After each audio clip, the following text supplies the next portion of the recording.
Oi, alunos! Nessa videoaula a gente vai falar um pouquinho de precisão e exatidão. Então, o que é uma precisão? Indica o quanto as medidas repetidas estão próximas uma das outras e está relacionada à reprodutibilidade das medidas. E exatidão indica o quão próximo do valor real, do valor normalmente aceito como referência, está o valor medido, está relacionada à veracidade da medida. Então, vamos observar isso em um desenho. Aqui a gente tem 4 desenhos, de um alvo. Quando que a gente diz que é exato e quando que a gente diz que é preciso? Por exemplo, o primeiro, ele é exato, mas ele não é preciso. Ele encontra o alvo, mas as medidas estão muito longe uma das outras. Eles não estão próximos desses valores. No segundo, ele é preciso. Todos encontram mais ou menos o mesmo ponto, mas ele não é exato, porque ele não chega no alvo. O terceiro é preciso e exato, porque ele chega no alvo e todos os valores são próximos. E o último não é nem exato nem preciso. Os valores estão bem espalhados e não chegam no alvo. Onde que a gente vai ver isso aqui, agora dentro da estatística? Na questão de erro e desvio. Então, o erro de uma medida. O erro absoluto é a diferença entre o valor medido e o valor verdadeiro. Às vezes a gente sabe qual que deveria ser o valor verdadeiro, mas quando a gente faz uma medida, a gente encontra outros valores. Então, qual que é o nosso erro? É essa diferença desses valores. E o nosso erro relativo é a razão entre esse erro absoluto e o valor verdadeiro. Então, vamos a um exemplo.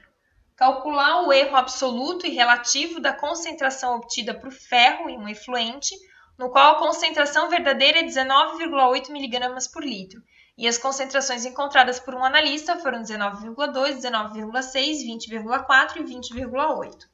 Então, isso pode acontecer muito quando a gente está tratando questão de água, de efluentes, que a gente sabe que teria que ter uma concentração de uma determinada substância lá dentro, mas dependendo da amostra que eu pegar, pode ser que essa concentração não seja exatamente a mesma. Então, a gente calcula o erro. Então, o erro absoluto, eu vou pegar cada um desses valores medidos e subtrair o valor verdadeiro. Então, 19,2 menos 19,8 chegou em menos 0,6. O 19,6 menos 19,8 menos 0,2. 20,4 menos 19,8, 0,6. E 20,8 menos 19,8, 1. Todas as medidas aqui são as mesmas que a gente tinha, miligramas por litro. Agora, a gente vai fazer o erro relativo, que é calcular justamente a divisão e achar a porcentagem. Então, eu pego esse erro absoluto e divido pelo valor verdadeiro. Então, aqui eu tenho um erro de 3,3% para menos. No segundo dado, eu tenho 1,01 erro para menos.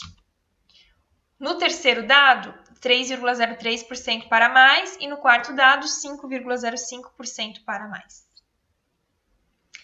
E agora a gente vai calcular desvio de uma medida. A gente já falou um pouco de desvio na aula anterior, mas a gente vai retomar alguns conceitos aqui. O desvio absoluto é a diferença entre o valor medido e a média. Então, percebam que o erro, eu faço a diferença entre cada valor para o valor verdadeiro. O desvio, eu faço a diferença de cada valor para a média dos valores que eu encontrei. Isso aqui, normalmente, a gente utiliza quando a gente não tem o valor verdadeiro, Então, a gente vai ter que trabalhar com uma média daquilo que eu estou trabalhando. O desvio médio é a média dos desvios absolutos. Então, somar esses desvios absolutos, só que eu tenho que tomar cuidado que eu tenho que fazer a soma deles em módulo, porque senão eu posso chegar em um valor zero, e não é isso, a média é um valor que eu levo em consideração em módulo ali. E o desvio padrão, que é aquele cálculo que a gente já aprendeu a fazer na aula passada, que é o desvio absoluto ao quadrado, 1 sobre n menos 1, e a raiz quadrada disso aqui, desse somatório. Então, vamos ao exemplo 2, que eu quero calcular o desvio absoluto daquelas mesmas concentrações de ferro, do exemplo 1. A média, se eu somar tudo e dividir pela quantidade de determinações, que eram 4, eu vou ter a média 20. Então, eu faço o desvio absoluto para cada um. Pego cada um menos agora a média. Então, 19,2 menos 20, 19,6 menos 20, 20,4 menos 20 e 20,8 menos 20. Encontro esses 4 desvios absolutos. Para eu calcular o desvio médio, o que eu vou fazer? Eu vou somar esses desvios absolutos e dividir pela quantidade deles, que é 4. Só lembrando que eu preciso somar em módulo, porque senão menos 0,8 com mais 0,8 e menos 0,4 com mais 0,4 chegaria em 0. Então, trabalhando em módulo, o meu desvio médio aqui vai ser 0,6. E o meu desvio padrão, colocando lá na fórmula, cada desvio absoluto ao quadrado, dividido por 4 menos 1, que é a quantidade de dados menos 1, vai me chegar em 0,73. Então, quer dizer que esses dados aqui, eles são, quanto mais próximo do zero, né, mais homogêneos eles são. E aí, qual é a diferença entre erro e desvio? O erro faz uma estimativa da exatidão de uma medida. É definido com relação ao valor verdadeiro. E o desvio é uma estimativa da precisão da medida, e aí ele é definido com relação à média. Se eu tenho valor verdadeiro, eu consigo calcular erro. Agora, se eu não tenho valor verdadeiro, eu só consigo calcular desvio. E aí um se refere à exatidão e outro se refere à precisão dos dados. Vou deixar algumas atividades para vocês fazerem. Qualquer dúvida, mandem mensagem. Bom trabalho!